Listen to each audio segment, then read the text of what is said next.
Olá, meus irmãos, minhas irmãs, tudo bem?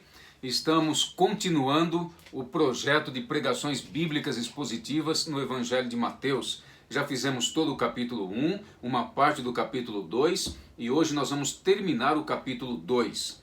E assim nós vamos degustando o Novo Testamento até o livro do Apocalipse, quando nós então iniciaremos o Velho Testamento. É um projeto ousado, um projeto longo, a longo prazo, mas tenho certeza que você que me acompanha aqui no YouTube vai poder crescer bastante no conhecimento da Palavra de Deus e também na fé e esperança que certamente a Palavra de Deus vai proporcionar para você. Então quero convidar você já para abrir a Palavra de Deus comigo em Mateus capítulo de número 2, versículos do 13 até o 23. Vamos lá? Acompanhe com fé a leitura da Santa Palavra de Deus. Tendo eles partido, eis que apareceu um anjo do Senhor a José em sonho, e disse: Dispõe-te, toma o menino e sua mãe, foge para o Egito e permanece lá, até que eu te avise, porque Herodes há de procurar o menino para o matar. Dispondo-se ele, tomou de noite o menino e sua mãe e partiu para o Egito. E lá ficou até a morte de Herodes, para que se cumprisse o que fora dito pelo Senhor, por intermédio do profeta: do Egito chamei o meu filho.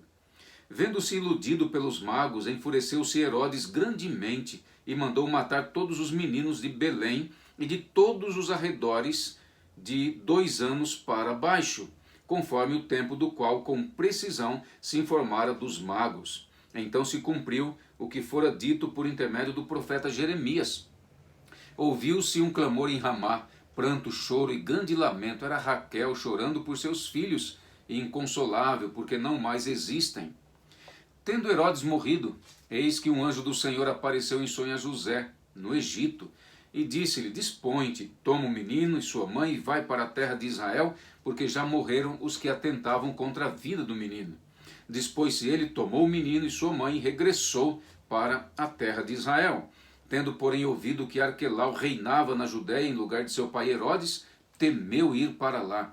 E, por divina advertência, prevenido em sonho, retirou-se para as regiões da Galiléia e foi habitar numa cidade chamada Nazaré, para que se cumprisse o que fora dito por intermédio dos profetas: ele será chamado Nazareno. Amém? Vamos orar e pedir que Deus ilumine nossa mente, nosso coração, para entendermos a sua palavra. Senhor nosso Deus, tua palavra foi aberta, lida, será explanada e aplicada ao nosso coração. Faça isso por intermédio do teu Espírito, ó Senhor, a cada um de nós. Em nome de Jesus, nosso querido Senhor, nosso Rei e nosso Salvador. Amém. Fuga inteligente. A Bíblia, meu amigo, está repleta de histórias de fugas inteligentes. E eu quero recomendar 2 histórias para você nesse momento, nessa introdução. A história de José. Se você acompanhar do capítulo 37 de Gênesis até o capítulo 50, você vai ver como Deus brilhantemente, inteligentemente preservou, cuidou, protegeu, guiou a vida e a história de José. E lá no finalzinho do livro de Gênesis, no capítulo 50, José coloca a seguinte afirmação: tudo isto aconteceu a mim para a preservação da vida. A melhor tradução seria: tudo isso aconteceu a mim para a preservação da semente. Já era um apontamento, uma luz, uma inspiração, projetando a primeira vinda do Filho de Deus, o Messias, para que pudesse então salvar, libertar o seu povo dos seus pecados. Uma outra história é a história de Moisés. Isto mesmo, a história que nós lemos hoje tem muito a ver com a história de Moisés. Daqui a pouquinho a gente vai entrar nela. Mas Moisés também traz uma história de fuga inteligente, de saída inteligente, comandada pelo poder e pela sabedoria de Deus. Lembra dessa história? O povo de Deus estava lá no cativeiro por 430 anos, sofrendo, gemendo, chorando, clamando a Deus uma libertação, e Deus faz com que Moisés nasça, protege a vida de Moisés, guia a vida de Moisés, conduz todo o processo, leva ele para o Egito, ele cresce lá, ele se desenvolve lá, depois ele sai do Egito, vai para o deserto, fica 40 anos lá no deserto, depois Deus aparece e leva ele de volta para o Egito para libertar o seu povo, e ele o faz sob o poder, sabedoria e condução de Deus. O povo sai no comando de Moisés e Josué. Antes de Moisés colocar o povo na terra prometida, Moisés morre, mas Josué, seu sucessor, introduz o povo lá na Canaã. A história de hoje, aqui de Mateus 2, 13 a 23, fala também de uma fuga, de uma saída inteligente do menino Jesus com os seus pais, Maria e José, José e Maria. Claro que tudo isso foi comandado pelo Senhor Deus através do seu anjo enviado a José. Vamos entender isso em 3 pontos fundamentais. O primeiro deles é que Deus protege seu filho da morte prematura. Deus protege o seu filho, Jesus Cristo, de uma morte prematura. O segundo ponto é que Deus preserva seu filho, Jesus Cristo, para a salvação do seu povo e do mundo todo. E o terceiro ponto, Deus dirige a vida do seu filho para que ele pudesse chegar até a cruz e realizar o serviço da redenção, da salvação. Então vamos ao primeiro ponto. Deus protege seu filho Jesus Cristo da morte prematura. Você sabe que Herodes tinha decretado morte a todos os meninos de 2 anos para baixo, porque intentava matar o menino rei que acabara de nascer. Ele estava furioso porque não queria perder o trono, o comando da nação dos judeus, e então resolveu matar o menino Jesus. Esse cenário proveu a seguinte questão: Deus enviou o seu anjo até José em sonho, isto mesmo, em sonho, e o anjo falou a José naquele instante, dizendo: dispõe-te, pega o menino, pega sua mãe e vai para o Egito, foge para o Egito, fica lá até que eu venha novamente e diga para você sair do Egito. E aí o anjo apareceu lá e pediu que eles pudessem retornar às terras de Israel. Eu gostaria de apresentar esse ponto específico, porque aqui nós temos várias questões importantes a serem consideradas. Então acompanhe de novo comigo a leitura do verso 13 ao verso 15. Tendo eles partido, eis que apareceu um anjo do Senhor a José em sonho, e disse: dispõe-te, toma o menino, sua mãe, foge para o Egito e permanece lá até que eu te avise, porque Herodes há de procurar o menino para o matar. Dispondo-se ele, tomou de noite o menino, sua mãe, e partiu para o Egito, e lá ficou até a morte de Herodes, para que se cumprisse o que fora dito pelo Senhor por intermédio do profeta: do Egito chamei o meu filho. Aqui se cumpriu Oséias capítulo 11, versículo 1. Mas vamos entender isso um pouco mais detalhadamente. José, ele recebe uma ordem que está pautada em 7 pontos específicos. Era um tipo de mandamento de Deus através do anjo. E isso foi muito claro, muito inteligível para José. Então, a ideia que o texto nos dá é que nada, absolutamente nada, deveria dar errado, nada podia dar errado. Deus estava preservando o seu filho para que o mundo pudesse ser salvo por ele. Deus estava protegendo o seu filho para que o mundo pudesse ser salvo por ele. Então aqui nós temos exatamente uma ordem com 7 pontos específicos. Eu queria destacar isso para você e depois dar a razão que o anjo dá a José ao transmitir esta ordem. Vamos lá então no versículo 13, olha lá. No meio do versículo 13, dispõe-te. Aqui você tem o ponto número 1 da ordem, dispõe-te. Isso significa prepara a viagem. Prepara a sua saída, prepare a sua fuga daqui para o ponto que eu vou te dizer. Ou seja, prepare os suprimentos, prepare a carruagem, prepare a roupa, prepare as malas, em outras palavras. O ponto número 2 é: toma o menino, pegue o menino, não deixe o menino aqui. É de sua responsabilidade pegar o menino e levar o menino com você para o Egito. Esse é o ponto número 2. O ponto número 3: pegue também, tome a mãe do menino. Ela precisa cuidar do menino, o menino precisa da sua mamãe ao seu lado nesse momento. E depois você tem o outro ponto, que é o ponto número 4. Foge, foge, foge, foge. Não fique aqui. E o outro ponto é bem específico. Egito, eu quero que você vá para o Egito, não para qualquer outra cidade ou qualquer outra região. É o Egito. A sua direção é o Egito. E o outro ponto e último é, o penúltimo, permanece lá. Permanece lá, não saia de lá, até que eu te avise. Então, o último ponto é, até que eu te avise. Você tem então aqui esses 7 pontos importantes, bem claros, para que José pudesse entendê-los e obedecê-los plena e totalmente. E isto aconteceu, nós vamos ver daqui a pouquinho. Mas a razão que o anjo dá é que Herodes, disse o anjo, Herodes, o rei Herodes, há de procurar o menino para o matar. Então, essa é a razão. Herodes vai atrás do menino, vai querer matar o menino Jesus Cristo. E se ele fizer isso, não tem salvação para essa humanidade. Então eu quero que você faça exatamente conforme eu te ordenei.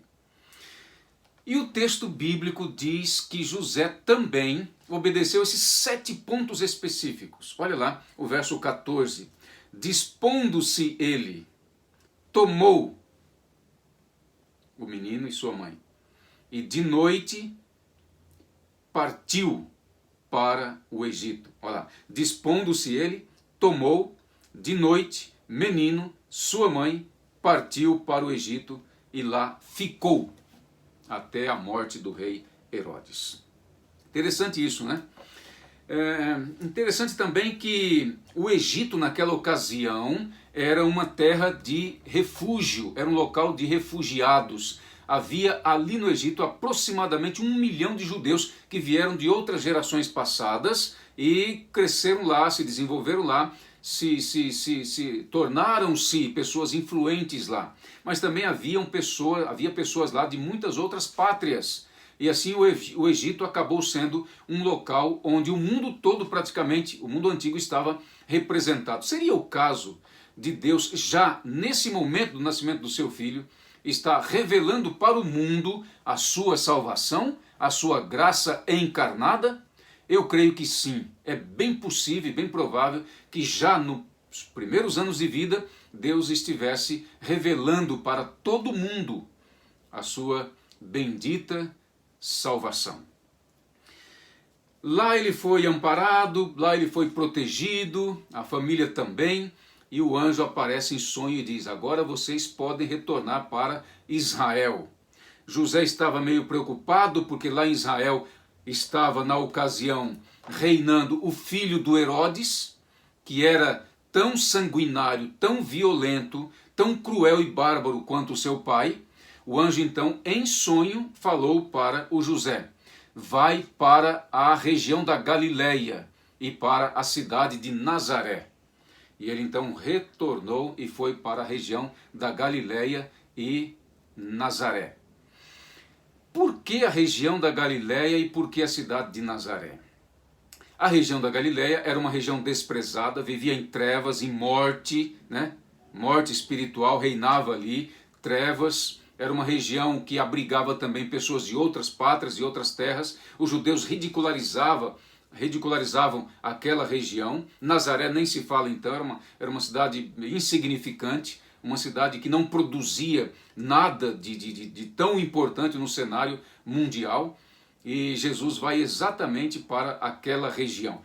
Ao sair do Egito e ir para aquela região, especificamente para a cidade de Nazaré, diz o Evangelho de Mateus que se cumpriu uma profecia, a profecia de Oséias, o capítulo 11. Então é necessário que a gente investigue um pouquinho essa profecia de Oséias, capítulo 11. Tá? Quero convidar você para abrir lá em Oséias 11 comigo. Está escrito no verso 1, quando Israel era menino, eu o amei, e do Egito chamei o meu filho. Veja que aqui Deus está chamando a nação de Israel de menino, de seu filho. Assim era considerada a nação em todo o Antigo Testamento. Filho de Deus, menino, primogênito de Deus. Esse termo menino aqui em Oséias refere-se, quero que você pegue bem essa questão, ao começo de Israel como nação, na qual Jacó e seus 70 descendentes se desenvolveram. O termo filho aqui em Oséias refere-se a Israel como nação. Essa questão ela está baseada em Gênesis capítulo 4, versículos 21, 22 e 23. Isso clarifica um pouco mais para a gente. Veja lá. Gênesis 4, 21 a 23. Disse o Senhor a Moisés: quando voltares ao Egito, vê que faças diante de Faraó todos os milagres que te hei posto na mão. Dirás a Faraó: assim diz o Senhor, Israel é meu filho. Observem bem, Israel é meu filho. Moisés deveria dizer isso ao Faraó. Israel que está preso aqui, o povo de Israel é meu filho, filho de Deus, meu primogênito. Digo-te, pois, deixa ir meu filho, para que me sirvas. Mas, se recusares deixá-lo ir, eis que eu matarei teu filho, teu primogênito. Por que Mateus, então, aplica o texto de Oséias a Cristo? Donald Carson, ele comenta da seguinte maneira. Oséias 11, verso 1, fala do êxodo de Israel, filho de Deus, do Egito. Mateus faz uso disso aqui com base em sua convicção de que Jesus era, observe, o verdadeiro Israel. Craig Keener, ele comenta essa mesma questão, dizendo assim, Oséias 11, verso 1, refere-se claramente ao momento em que os israelitas saem do Egito no evento do Êxodo. Mateus aplica a passagem a Jesus porque a história de Israel culmina e se cumpre em Cristo. O contexto maior de Oséias 11, o capítulo todo, promete um novo êxodo e uma nova era de salvação. E é possível que Mateus tenha aprendido esse tipo de analogia ao ler Isaías, especialmente os capítulos de 40 até os 53, onde o profeta Isaías restringe toda a missão de Israel àquele que é capaz, de maneira definitiva, de cumprir essa missão e sofrer em favor de todo o povo, aquele que os cristãos, nós todos, consideramos e entendemos ser Jesus Cristo. Em outras palavras, Israel como um povo real, chamado de menino filho de Deus, prefigurava o menino Cristo, filho de Deus. A história de Israel culmina e se cumpre plenamente em Cristo. Israel sofredor, lá do Pentateuco de Moisés, dos profetas, é uma figura do servo sofredor de Isaías, que se cumpre em Cristo plenamente. Servo que veio, sofreu e morreu em favor do seu povo e do mundo. O comentário bíblico adventista vai na mesma direção que esses comentadores anteriores e outros tantos que não citamos aqui. Agora nós vamos passar ao nosso segundo ponto, que é Deus preserva seu filho. Deus preserva seu filho para que ele possa salvar o seu povo e os povos dessa terra. O texto está aqui no versículo 16, 17 e 18. Quero que você acompanhe comigo novamente a leitura para nos determos em pontos específicos. Vendo-se iludido pelos magos, enfureceu-se Herodes grandemente e mandou matar todos os meninos de Belém e de todos os seus arredores de 2 anos para baixo, conforme o tempo do qual com precisão se informara dos magos. Então se cumpriu o que fora dito por intermédio do profeta Jeremias. Ouviu-se um clamor em Ramá, pranto, choro e grande lamento. Era Raquel chorando por seus filhos e inconsolável, porque não mais existem. Se você prestou bem atenção desde a primeira pregação, no capítulo 1, você percebeu que Mateus, ele embasa, a base para apresentar Cristo ao mundo é exatamente as profecias dos profetas anteriores. E aqui não é diferente. No relato que lemos, nós temos uma exposição de 3 lances do Antigo Testamento, 3 pontos proféticos do Antigo Testamento. Aqui, Mateus está nos colocando que quando os meninos de 2 anos para baixo foram mortos sob a espada cruel de Herodes, houve um pranto muito grande por parte da Raquel. Diz o verso 18, ouviu-se um clamor em Ramá, pranto, choro e grande lamento. Era Raquel chorando por seus filhos e inconsolável, porque não mais existem. Mas como assim? Vamos entender isto aqui. O profeta Jeremias, ele é acionado por Mateus. Então vamos lá a Jeremias no capítulo 31. O capítulo 31 todo, ele trabalha a aliança de Deus com o seu povo, o pacto de Deus com o seu povo. Ok? E a gema do pacto de Deus com o seu povo, o coração, a essência é o nascimento do Messias, do Salvador. Agora, Jeremias ele está dizendo o seguinte: o povo, por transgredir, por quebrar o pacto feito com Deus, vai sofrer suas consequências. Vai para o cativeiro babilônico.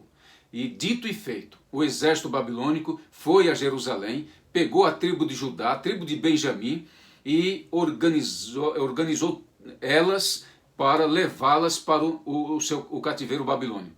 Colocou esse povo judeu na cidadela de Ramá.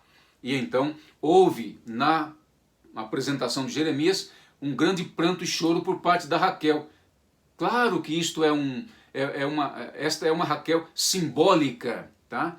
Ela não estava viva naquela ocasião para prantear. Ela já tinha morrido e tinha morrido ali naquela geografia, enterrada ali naquela geografia.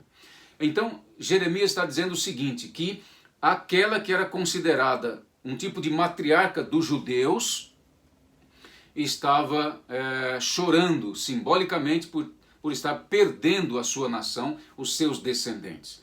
Mateus faz a mesma coisa.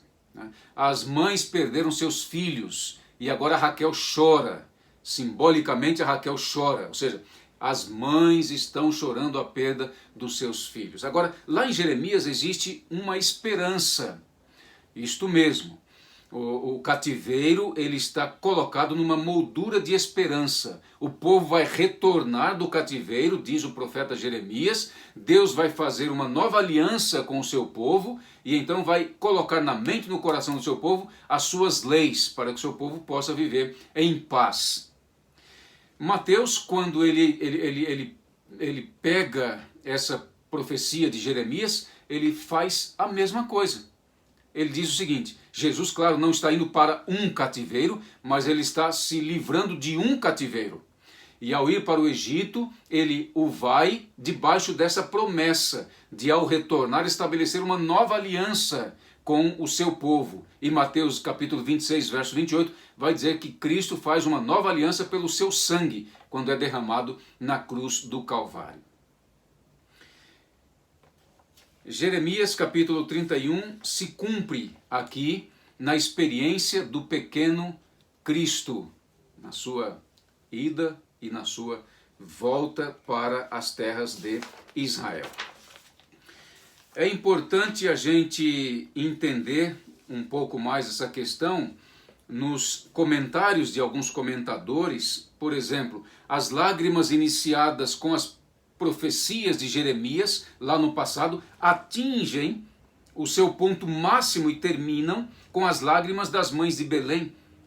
O herdeiro do trono de Davi chegou, o exílio então acabou, o verdadeiro Filho de Deus chegou, e ele introduzirá a nova aliança prometida por Jeremias lá no passado. Vamos para o nosso terceiro ponto. Deus dirige detalhadamente e geograficamente cada ponto da vida do seu Filho Jesus Cristo até ele chegar à cruz do Calvário. Aqui o profeta, não um profeta, mas vários profetas são acionados por Mateus. Ele diz para se cumprir a profecia dos profetas e não de um profeta, como falou anteriormente. Vamos então ler a porção que ele coloca esta última profecia. Está no versículo 19 até o versículo 23. Tendo Herodes morrido, eis que um anjo do Senhor apareceu em sonho a José no Egito e disse-lhe: Dispõe-te, toma o menino e sua mãe e vai para a terra de Israel, porque já morreram os que atentavam contra a vida do menino. Dispôs-se ele, tomou o menino e sua mãe, regressou para a terra de Israel, Tendo, porém, ouvido que Arquelau reinava na Judéia em lugar de seu pai Herodes, temeu ir para lá e, por divina advertência, prevenido em sonho, retirou-se para as regiões da Galiléia e foi habitar numa cidade chamada Nazaré, para que se cumprisse, atenção, para que se cumprisse o que fora dito por intermédio dos profetas. Estaria cumprindo aqui várias profecias de vários profetas do Antigo Testamento. Ele será chamado Nazareno. É claro que a referência que a Bíblia Ara, Almeida Revista Atualizada, nos dá é de Isaías capítulo 11, verso 1. Só que quando você lê Isaías capítulo 11, verso 1, não fala da cidade de Nazaré, mas fala de um renovo que brota de uma terra seca, né, e cresce, cresce, cresce, cresce, e então torna-se, obviamente, uma árvore bem frondosa, capaz de abrigar multidões. Em que sentido, então, Mateus diz que se cumpria os profetas, dizendo, ele será chamado de Nazareno? Entenda bem algumas coisas. O Antigo Testamento, no Pentateuco de Moisés, fala da primeira vinda de Cristo de maneira humilde. A palavra de Deus nunca profetizou a primeira vinda de Cristo como um rei pomposo, glorioso no sentido físico, político e social. Mas sempre apresentou a primeira vinda como uma primeira vinda humilde, simples, pobre. E a partir de então cresceria, se desenvolveria, e pelo poder do seu amor e misericórdia, dando a sua vida na cruz, ele redimiria o seu povo do cativeiro do pecado, da morte eterna, e assim o mundo todo. E pela fé conduziria o seu povo aos portais celestiais. Dessa maneira a gente consegue perceber que Jesus cumpre realmente as determinações dos profetas anteriores. Ele vai morar na região da Galileia, uma região pobre, uma região simples, de pessoas carentes, que vivia na miséria, no pecado, na dor. O profeta Isaías diz que a Galileia, que vivia na escuridão, na sombra da morte, receberia a luz e seria iluminada. E o momento em que isso aconteceu foi quando Cristo voltou do Egito e entrou lá. Ele iluminou aquela população de judeus e também de refugiados de outras terras que ali estavam. Isaías 11, onde a Bíblia nos leva, não fala da cidade de Nazaré, para onde foi o menino ao regressar do Egito. Mateus tem em mente vários profetas. Quando percebemos o termo plural, podemos tomar a questão mais amplamente e ver que os profetas falaram do Messias sofredor, que seria desprezado. Mateus nos oferece então a essência de diversas passagens do Antigo Testamento. Não uma citação única, exclusiva de um profeta.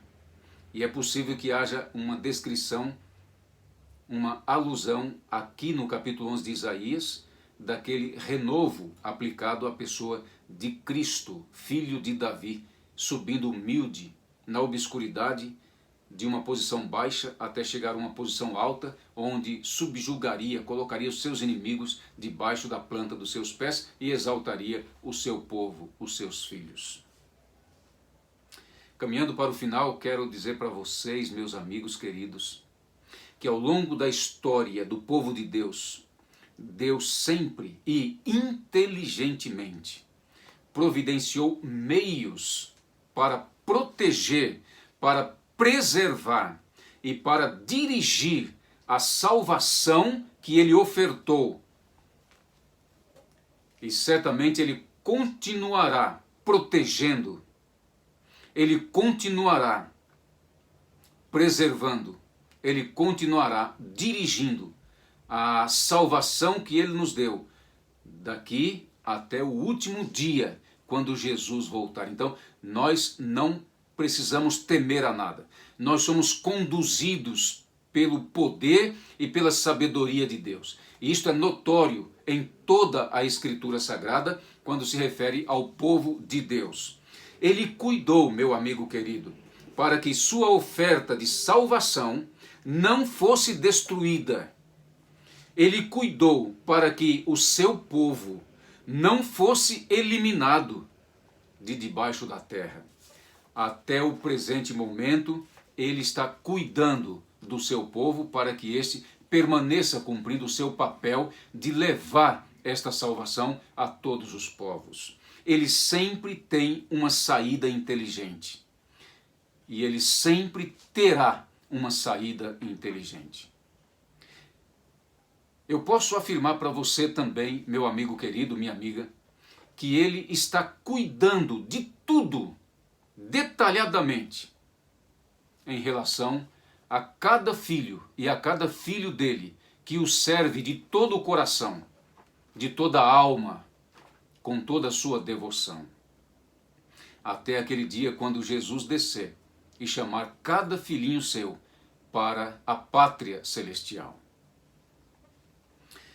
Querido irmão e querida irmã, aparentemente, quando a gente olha o cenário desse planeta Terra, especialmente nesse momento dessa crise mundial, a gente vê que não tem saída. Mas eu quero dizer para você que há saída. Sempre houve uma saída, sempre houve da parte de Deus uma saída. Em meio a muitas enfermidades da história humana, Deus sempre providenciou uma saída. Em meio a muitas dificuldades financeiras que esse mundo viveu, Deus sempre providenciou uma saída. Há uma saída. Com todas as dificuldades que o povo de Deus passou, dificuldades financeiras, de perseguição, Deus sempre providenciou uma saída. Quando o rei Herodes emitiu aquele decreto para matar os meninos, Deus proveu uma saída, e uma saída inteligentíssima para a preservação da nossa salvação. Eu posso dizer para você não se desesperar nesse momento. Eu posso dizer para você que, mais do que nunca, Deus providenciará para você, para sua família, uma saída. Ele está no controle da sua vida, da vida da sua família e do seu povo em todas as partes do mundo, e providenciará uma saída. Ele vai preservar você. Ele vai preservar o seu povo, para que Cristo possa levá-los para o seu reino. E essa será a grande saída. Eu gostaria que você absorvesse algumas questões práticas a partir de agora. A primeira delas é que Deus é aquele quem dá para este mundo, para cada um de nós, a salvação. Ela não é criada por nós. Nós não temos esse poder e essa capacidade. Então, louvado e exaltado seja Deus que nos deu Cristo para nos salvar. Creiamos na salvação, dom de Deus dado a nós. Deus protege por meios sobrenaturais a sua salvação. Ele protegeu Cristo o tempo todo para que pudéssemos ser salvos. E certamente Ele protegerá até aquele glorioso dia a salvação que Ele nos deu. Ninguém consegue frustrar os planos de Deus. Nem o mais sábio dos mortais, nem o mais poderoso dos mortais, nem governos, nem governo global, ninguém, absolutamente ninguém, nem eu e nem você, conseguiremos jamais destruir a salvação que Deus nos deu. Deus conduz diligentemente e inteligentemente cada passo por meios sobrenaturais, através dos seus anjos, do seu espírito. Claro que a gente não consegue ver essas coisas, a gente consegue perceber, a gente consegue discernir, No reino de Deus, veremos como Deus conduziu passo a passo a salvação dada ao seu povo e divulgada por ele. A pregação de sua palavra ao mundo é conduzida misteriosamente e diligentemente pelo Senhor. Não podemos nos levantar jamais contra a salvação que Deus nos deu. Herodes tentou, os amigos de Herodes tentaram, mas não conseguiram. Deus saiu vitorioso e Herodes e os seus amigos morreram cruelmente. Temos que, nesse processo todo, entendermos o seguinte: assim como Deus nos deu a salvação, Ele pede que nós a levemos às pessoas que estão perdidas nas trevas desse mundo. Cada lugar que você for, onde você estiver, qualquer ponto geográfico, Deus está com você e espera que você transmita a sua salvação. A mensagem de hoje nos dá um lance da soberania de Deus, nos dá um lance do governo de Deus, aquele que está soberanamente acima de tudo e de todos, reinando, comandando. Ele comanda todas as coisas, quer sejam elas nos céus ou aqui na terra.